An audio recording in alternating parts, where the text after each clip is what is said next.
मेरा नाम संजय गौतम है। मैं फतेहगंज का मूल निवासी हूँ। एक जो सरोसा भरोसा का जो प्रकरण चल रहा है 3 साल इसमें आपका नाम आ रहा है कि कुछ किसानों की जमीन से आप जबरन रास्ता निकालना चाहते हैं, क्या है पूरा मामला? एक्चुअली चूँकि मामला ये एक तरीके से बहुत बड़ा स्कैम है और मैं बता दूँ आपकी जानकारी के लिए, चूँकि सरोसा भरोसा और फतेहगंज और बड़ा गाँव जो है हम लोग मूल रूप से वहाँ के खेतिहर हैं। चूँकि फतेहगंज ग्राम सभा बहुत छोटी ग्राम सभा है और जो है हम लोग ज़्यादातर की ज़मीनें सरोसा भरोसा और बड़ा गाँव फतेहगंज में ज़मीनें हैं।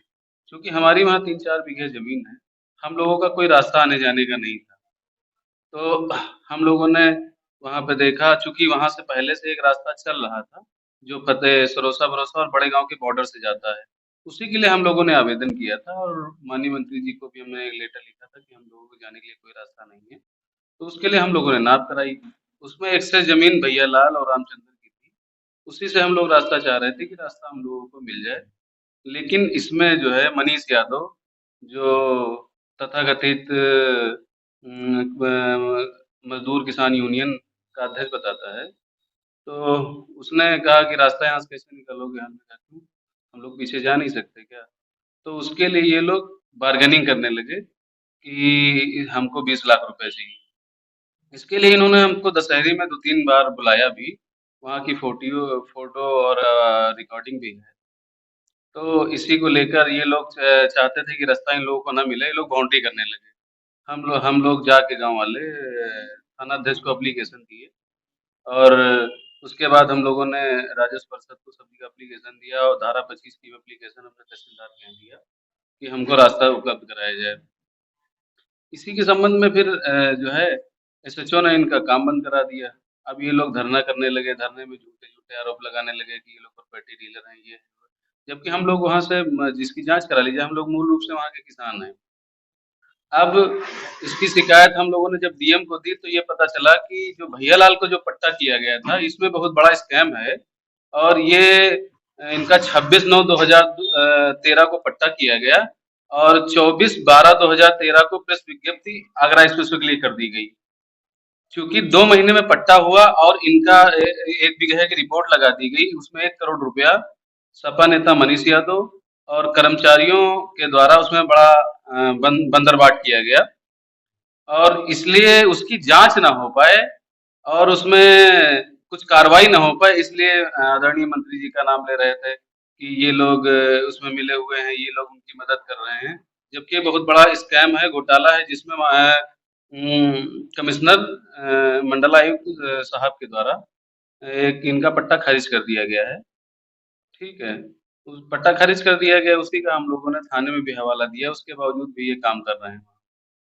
क्या जहाँ से आप रास्ता मांग रहे थे हम्म। वहां से क्या पहले से कोई रास्ता था हाँ, या पहले से परंपरागत रास्ता था, चल रहा था। हम लोग बचपन से। कोई चक्रोट था या क्या था हाँ, वहाँ से चक्रोट था। अच्छा। हाँ, चक्रोट चल रहा था बॉर्डर से, बचपन से हम लोग वहाँ आते जाते रहे हैं। हाँ। मतलब सरकारी रास्ता था हाँ, सरकारी रास्ता था हम लोग आने जाने के लिए। क्या वो रास्ता नक्शे पे दर्ज है? क्योंकि हाँ। हम लोगों का कहना है कि वहाँ से कोई रास्ता नहीं है नहीं, और मैं अगर सरकारी अगर चक्रोट है जी। तो उसको कोई मतलब अतिक्रमण नहीं कर सकता। एक्चुअली ऐसा है कि जो जमींदारी विनाश अधिनियम है उसकी धारा 25 में ये प्रावधान है, अगर पीछे के लोगों को जाने का रास्ता नहीं है तो उसमें तहसीलदार के द्वारा उनको रास्ता उपलब्ध कराया जाएगा, ऐसा प्राविधान है। ठीक उसी धारा के अंतर्गत, उसी कानून के अंतर्गत हम लोग रास्ता चाह रहे थे और जबकि ये भारतीय संविधान मौलिक अधिकार है हमारा, अगर पीछे कोई रास्ता नहीं है तो हम तो रास्ता मांगेंगे ना। हम तो सरकार से रास्ता मांग रहे थे, हम किसी भैयालाल और रामचंद्र से रास्ता नहीं मांग रहे थे। एक दो बातें उसमें और हैं कि एक तो आप फतेहगंज के हैं, ठीक है। जहाँ पे आपकी जमीन बताई जा रही है वहाँ पे बता रहे हैं एक मतलब दो रास्ते जो फतेहगंज के लिए निकलते हैं, पहली बात। और जो दूसरी बात ये है कि वो ये भी कह रहे हैं कि वहाँ कोई सरकारी चक्रोड नहीं है जिसपे वो रास्ता दें। और चूंकि उनका एक बात ये भी कहने की, अगर सरोसा भरोसा जैसा कि 67 बीघे का चक बताया जा रहा कि है, ठीक तो है। उसमें जो और जो काश्तकार हैं अगर वो रास्ता मांगे तो मतलब कि वो दे। नहीं, नहीं, लेकिन उसमें आप जो है दूसरे ग्राम से रास्ता मांग रहे हैं, तो इस बात को भी जो है वो लोग कह रहे थे कि नहीं, नहीं, ऐसा नहीं है। असल में ये है ना कि जब जब पट्टा न्याय पंचायत के लोगों के मंडल के किसी भी व्यक्ति को पट्टा किया जा सकता है, तो क्या बॉर्डर से अगर कोई रास्ता, बॉर्डर से अगर के पीछे का किसी का खेत है तो उसको रास्ता नहीं दिया जा सकता क्या? फिर मैं रास्ता इनसे नहीं मांग रहा था, मैं तो रास्ता प्रशासन से मांग रहा था। क्योंकि वो 68 बीघे की जमीन है, ऑलरेडी भैया लाल ने ज्यादा कब्जा कर रखा था, तो उससे जो जमीन बच रही थी हम लोग उससे सरकार से रास्ता मांग रहे थे, ना कि हम इनसे रास्ता मांग रहे थे।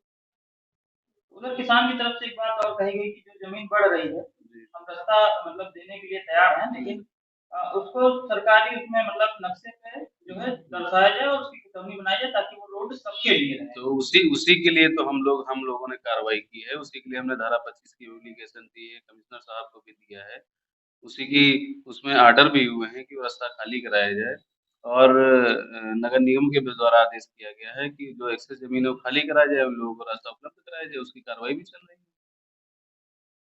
ठीक। मैं मनीष यादव, राष्ट्रीय अध्यक्ष भारतीय किसान मजदूर संगठन दशहरी। भरोसा भरोसा 3 के मामले में संजय ने आप पे आरोप लगाया है कि आपने जो है 30 लाख रुपए मांगे, इसलिए जो है उस समस्या का निवारण नहीं हो पाया और उन्होंने पट्टा खारिज करा दिया, क्या कहना है? नहीं, देखिए, बिना तर्कों की हम तो बात करते नहीं। संजय को हम जानते भी नहीं थे। ये नरेश दशहरी के हैं, उनके मामा की जमीन थी 3 और उनको पट्टा हुआ था 1 बीघा 16 बिस्वा, जिसमें कि 1 बीघा 1 बिस्वा जमीन आगरा एक्सप्रेसवे में गई, उसका उनको मुआवजा मिला।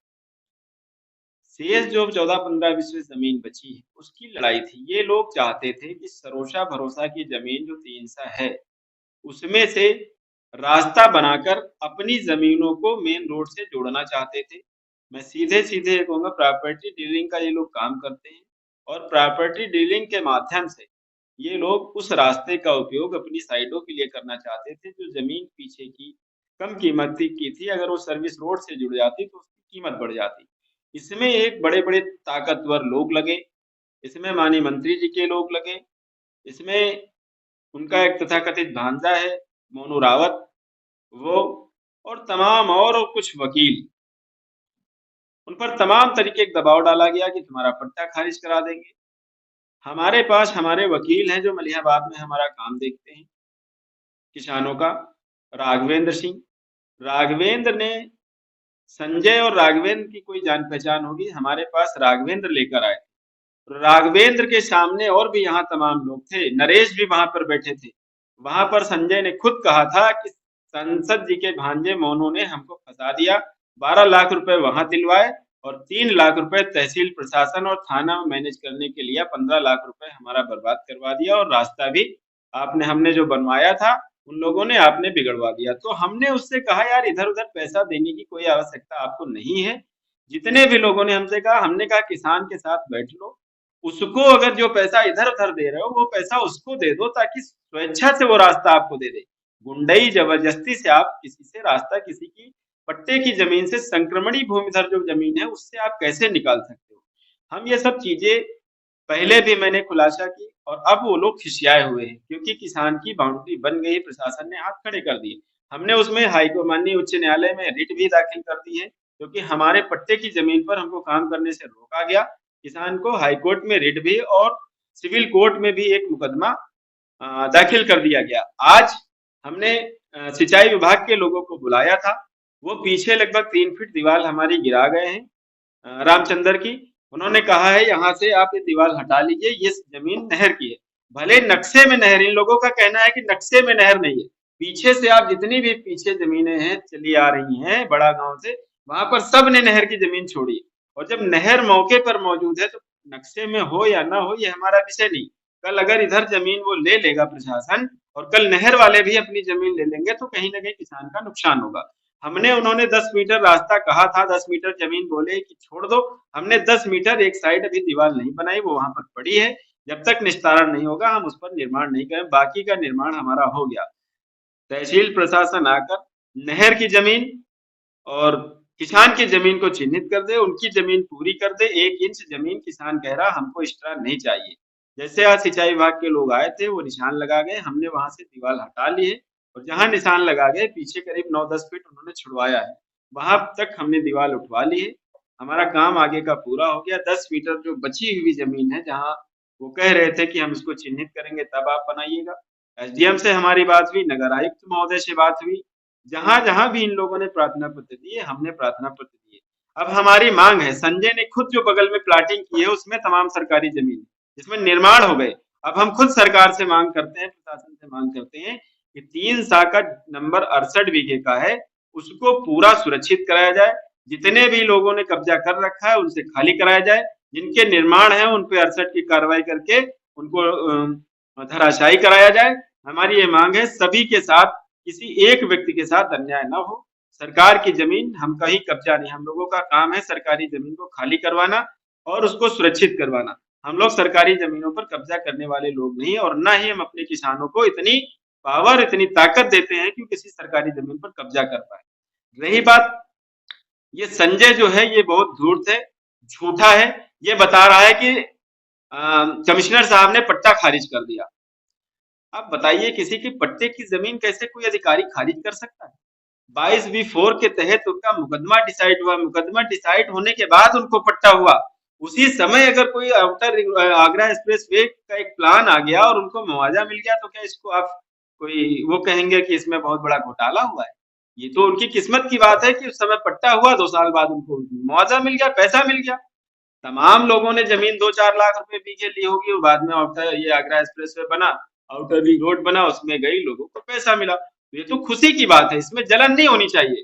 अगर पट्टा उनका गलत है और उन्होंने धोखेबाजी करके सरकार से हथियाया है, तो जिन लोगों ने पट्टा किया था उस समय के अधिकारियों ने, वो भी दंडित होने चाहिए कि कैसे उन लोगों ने पट्टा, और जिन लोगों ने 1 करोड़ रुपए उनको मुआवजा देने का काम किया वो भी दंडित होने चाहिए। उस समय के मुख्यमंत्री से लेके प्रमुख सचिव से लेके डीएम से लेके रेडियम से लेके सबको दंडित होना चाहिए कि किस तरीके से सरकारी पैसे का दुरुपयोग किया। ये लोग बेअकल लोग हैं, इनको जानकारी नहीं है, सत्ता के मद में चूर है। माननीय मंत्री जी का मैं बड़ा सम्मान करता हूं और उनसे कोई शिकायत भी नहीं है, लेकिन माननीय मंत्री जी को भी, कौशल किशोर जी को भी ये सोचना चाहिए कि उनके साथ जो लोग हैं वो क्षेत्र में क्या कर रहे हैं, किस तरीके से गरीबों को परेशान कर रहे हैं, इस पर भी सवाल उठता है, उनको इस पर भी ध्यान देना चाहिए। रही बात रास्ता, हमारे रहते किसी भी किसान की जमीन से जबरदस्ती कोई रास्ता नहीं निकाल सकता, नहीं निकाल सकता, नहीं निकाल सकता। और संजय ने ये जो बात कही थी कि 15 लाख रुपए वहां दिलवा दिए, वो किसी के दूसरे के मोबाइल में रिकॉर्डिंग भी है। अगर जरूरत होगी तो सार्वजनिक मंच पर उसको भी माइक के माध्यम से सार्वजनिक करूंगा। और माननीय उसमें वो साफ साफ संजय कह रहा है कि 12 लाख रुपए मोनू ने वहां दिलवाए और 3 लाख रुपए तहसील प्रशासन और थाना हमें दिलवाने का काम किया। रास्ता बन जाएगा, और रास्ता हमने बनवा भी लिया था, हमसे ये भी कह रहा था कि रास्ता बनवा लिया था, लेकिन बीच में आप आ गए।